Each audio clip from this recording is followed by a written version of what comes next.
Salam. 8-ci sinif 1-ci hissədən ümumiləşdirici tapşırıqların izahına baxaq. Burada birinci sualda deyilir: aşağıdakı şəkildə bitki zoğunun eninə böyüməsi göstərilmişdir.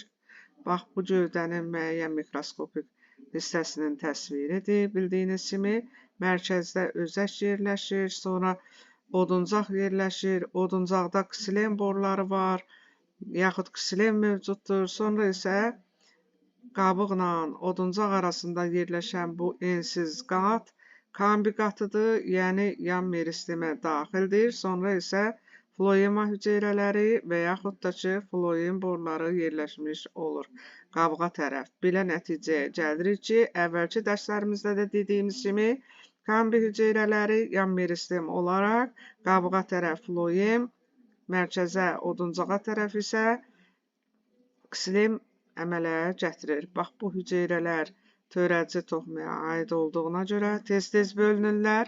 Bölünmə mitoz prosesi ilə həyata keçirilir. Sonra isə hüceyrələrin ixtisaslaşması baş verir. Oxun istiqamətinə baxın. Qabığa tərəf floema, mərkəzə tərəf isə gördüyünüz kimi ksilen əmələ gəlmiş olacaqdır. Buna görə hadisə və onun baş verdiyi bitki ilə əlaqədar olan ifadələrin doğru və yanlış olduğunu müəyyən edin. Burada ifadələr verilibdir, hansının doğru, hansının yanlış olduğunu araşdırmağa çalışaq. Qabığa doğru əmələ gələn illik halqaların sayına görə bitkinin yaşını təyin etmək olar. Bu yanlışdır. Bildiyiniz kimi, illik halqalar qabığa tərəf yox, oduncaqda yerləşmiş olur. Bu yanlışdır. Kambi hüceyrələrin fəaliyyəti nəticəsində baş verir. Təsvirdə də gördük ki, kambi hüceyrələri mərkəzə tərəf ksilen, qabığa tərəf isə floem əmələ gətirir. Düzdür. Oduncağın daxilinə doğru əmələ gələn hüceyrələr öz əsas funksiyalarını yalnız eninə ara kəsmələr və cavan hüceyrə möhtəviyyatı dağıldıqdan sonra yerinə yetirilir. Bildiyiniz kimi, oduncağın daxilinə doğru əmələ gələn hüceyrələr ksilendir. Ksilen isə öz fəaliyyətini məhv olduqdan sonra, möhtəviyyatı dağıldıqdan sonra boru şəklində olur ki, onlar vasitəsilə həyata keçirilmiş olur. Yarpaqlarda müşahidə edilməsi qeyri-mümkündür. Bildiyiniz kimi, yarpaqlarda floem və ksilen mövcud olsa da, kambi mövcud deyil. Ona görə də bu proseslər yarpaqlarda yazıldığı kimi olmayacaqdır. Sonra ikinci suala baxaq. İkinci sualda deyilir, aşağıda 3 tut bitkisinin xüsusiyyətləri verilmişdir.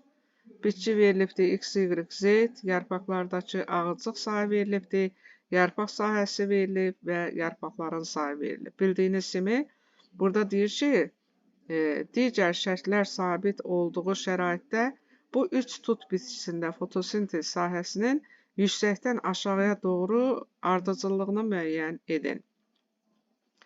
Bildiyiniz kimi, ağıcıqlarda fotosintez prosesi gedir, kloroplast olduğuna görə yarpağın sahəsi böyüdükcə, yarpağın sayı böyüdükcə fotosintezin intensivliyi də artmış olur. Əgər bu rəqəmləri bir-birinə vursaq, məsələn 400-ü 5-ə, onu da 800-ə vursaq, 1.600.000 alacaq, yaxud 300-ü 7-yə, onu da 780-ə vursaq, 1.638.000 alacaq.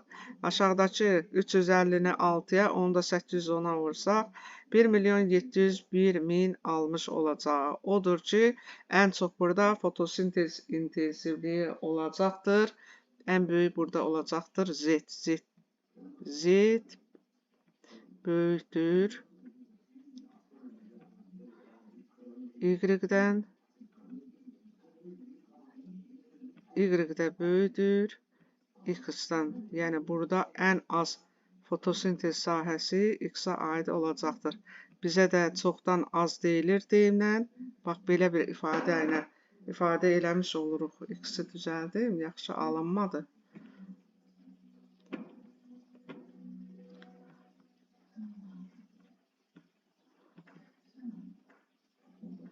Nəsə, yazanda çətinlik çəkirəm. Deməli, burada X yazacaq.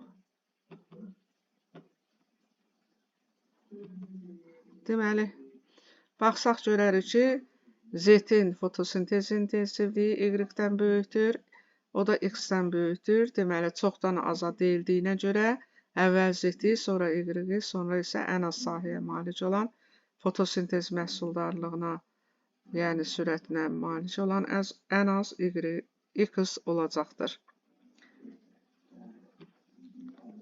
Baxırıq növbəti suala. Üçüncü sualda qeyd olunub, bitkinin yarpaq parenxim hüceyrələrində baş verən reaksiyalardan hansı eyni bitkinin ağızcıq hüceyrələrində də müşahidə olunur? Bildiyiniz kimi, parenxim hüceyrələri yarpaqda həm də mezofit hüceyrələri adlanır. Onlarda fotosintez prosesi həyata keçirilir. Həmçinin onu da bilirik ki, ağızcıq hüceyrələrində də xloroplastlar mövcuddur. Odur ki, xloroplastlar olduğuna görə orada da karbon qazı, üstəgələ su, glikoza alınmış olacaqdır. Onun üçün də 1 ilə 2 bu ifadəyə aid olduğuna görə A variantı doğru olaraq götürülə bilər. Sonra keçirik 4-cü suala. Boşluqları doldurun. Fotosintezdə ətraf mühitdən bildiyiniz kimi karbon qazı udulur. Yazıram C, O, 2 karbon qazı ətraf mühitdən udulur və ağızcıqlar, ətraf mühitdən ağızcıqlar A,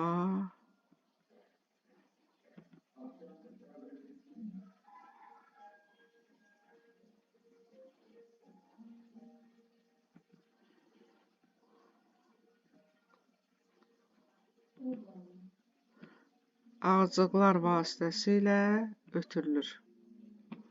Keçirik 5-ciyə. Rütubət artdıqca transpirasiya sürətinin necə dəyişdiyini ən yaxşı şəkildə hansı qrafik təsvir edir?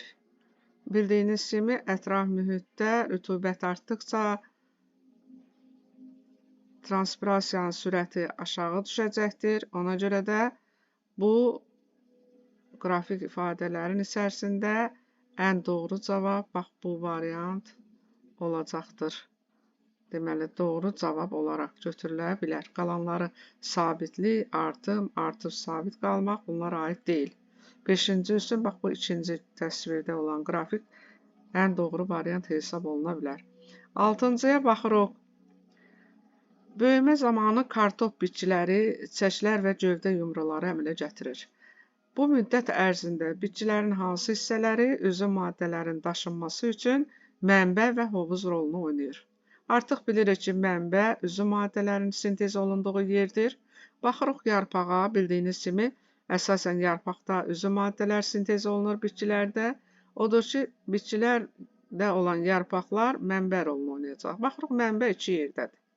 Deməli, qeyd eləyək burada.